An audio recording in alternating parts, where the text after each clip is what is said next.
테슬라 소식입니다. 머스크 77조 원 보상안 우군으로 소액주주 공략. 테슬라가 수십조 원 규모의 일론 머스크 최고 경영자 보상안을 지지해줄 우군으로 소액 개인 주주들을 공략하는 것으로 알려졌다.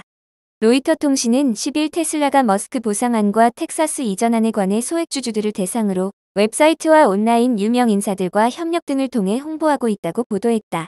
블룸버그 통신은 테슬라가 투표에 참여한 개인 주주 일부에게 머스크와 함께 공장 투어라는 혜택을 제안하고 있다고 전했다. 테슬라는 13일 주주총회에서 머스크에게 560억 달러 상당 주식 매수 청구권을 지급하는 안을 재승인하는 안건과 법인을 텍사스로 이전하는 안건 등을 투표에 붙일 예정이다. 전문가들은 기관 투자자들의 입장이 엇갈리는 가운데 개인 투자자들은 상대적으로 머스크에 친화적이고 규모가 꽤 크다는 점에서 공략 대상이 됐다고 말했다.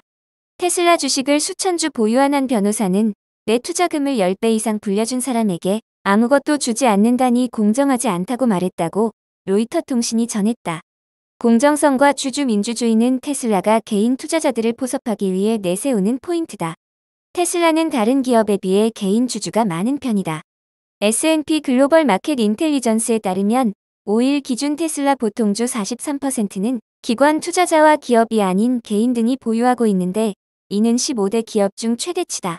머스크는 8일 X에 올린 글에서 지금까지 투표한 개인 주주의 90%는 두 안건을 모두 찬성했다고 말했다. 다만 소액주주들이 일반적으로 회사 측에 손을 들어주지만 투표 자체를 잘 안 한다는 점이 테슬라에겐 과제라고 로이터 통신이 지적했다.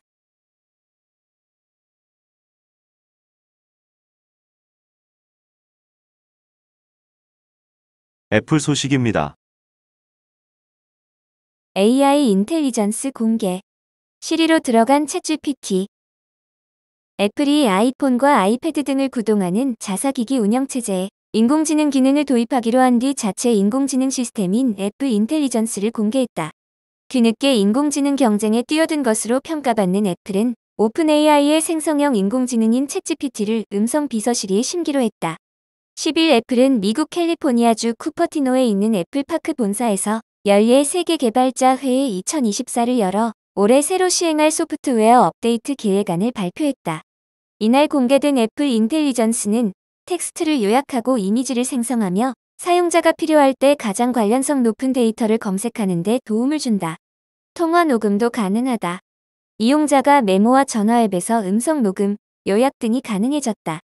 애플은 이런 인공지능 기능이 개인정보를 따로 수집하지 않고 온디바이스 형태로 제공되거나 정보 유출이 없는 프라이빗 클라우드에서 처리된다고 전했다. 개인정보 보호 강화에 방점을 둔 것이다. 애플 인텔리전스는 아이폰과 아이패드, 맥에 탑재된다. 애플은 이날 새로운 아이패드 운영체제에서 애플 펜슬로 계산식을 넣으면 인공지능이 알아서 답하고 애플 펜슬로 이용자가 원하는 이모티콘을 생성하는 기능 등을 시연했다. 팀 쿡 애플 최고 경영자는 우리는 수년 전부터 인공지능과 머신러닝을 접목해왔으며 생성형 AI는 이를 더욱 새로운 강력한 차원으로 만들어준다며 애플 인텔리전스는 게임 체인저가 될 것이라고 말했다. 애플은 또 오픈 AI와의 파트너십도 발표해 자체 음성 인공지능 비서인 시리에 챗GPT를 도입할 예정이라고 밝혔다.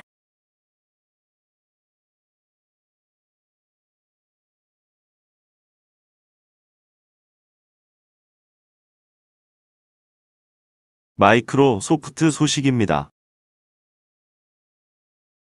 엑스박스 게임 쇼케이스 개최.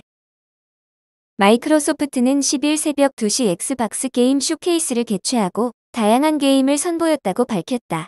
올해 쇼케이스에서는 액티비전, 블리자드, 베데스다, 엑스박스 게임 스튜디오와 여러 서드파티 파트너사 게임이 소개됐다.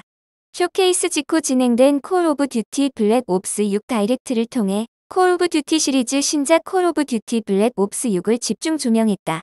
이번 엑스박스 게임 쇼케이스에서는 기어스 오브 워 2데이와 둠, 다크 에이지 등을 선보이며 인기 시리즈의 복귀를 알렸다. 콜 오브 듀티 블랙 옵스 6 인디아나 존스 그레이트 서클 퍼펙트 다크, 스테이트 오브 디케이 3 사우스 오브 미드나이트 어바우드 등 신규 트레일러도 공개했다. 또 월드 오브 워크래프트 차기 확장팩 내부 전쟁 출시일이 발표됐다. 올해 쇼케이스에서 최초 공개되거나 신규 정보가 전해진 게임은 수십 개에 달한다. 이 중 일부는 엑스박스 게임 패스에 추가될 예정이다. 파트너사들의 게임도 모습을 드러냈다. 어쌔신 크리드 섀도우스 게임 플레이가 세계 최초 공개됐으며 드래곤 에이지, 베일가드 신규 트레일러를 통해 7명의 컴패니언이 소개됐다.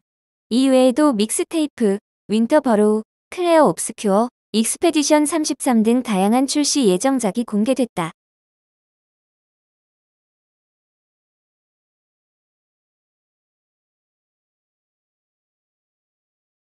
아마존 소식입니다. 로봇이 인간을 해고한다. 아마존 창업자 제프 베이조스. 아마존 디스토피아의 저자는 거대 플랫폼 기업 아마존이 노동의 존엄한 가치를 저질의 노동으로 바꾸었고 위험 비용을 공공에 전가하고 있다며 미국에는 더 이상 아마존의 해악을 감당할 경제적 여력이 거의 남지 않았다고 말한다. 특정한 지역에 부가 몰리는 건 물론 특정한 기업에도 시장이 집중됐다. 현재 시장은 소수의 거대 기업이 지배하고 있다. 아마존 디스토피아의 저자는 지역 불평등과 경제 집중화라는 미국의 승자 독식 현상을 거대 플랫폼 기업 아마존을 통해 들여다본다. 그는 아마존은 승자와 패자를 분리하는 제로섬의 재편 과정에서 압도적으로 큰 역할을 하고 있다며 아마존의 기다란 점점 더 길어지는 그늘에 덮인 미국을 들여다보겠다고 한다. 20세기 볼티모어 제조업 노동자들과 아마존 물류 노동자들의 차이는 임금뿐 아니라 노동의 질에도 있다. 이 물류 공장에서는 키바라는 로봇이 물건이 쌓인 선반을 노동자들에게 날라다 주면 인간 피커가 물건들을 꺼내 포장했다. 아마존에서는 로봇이 인간의 에고도 좌우한다. 시스템이 작업 속도, 휴게 시간 등을 자동 추적해 노동자의 작업량이 여러 차례 뒤처지면 계약 종료를 알리는 경고를 발송한다.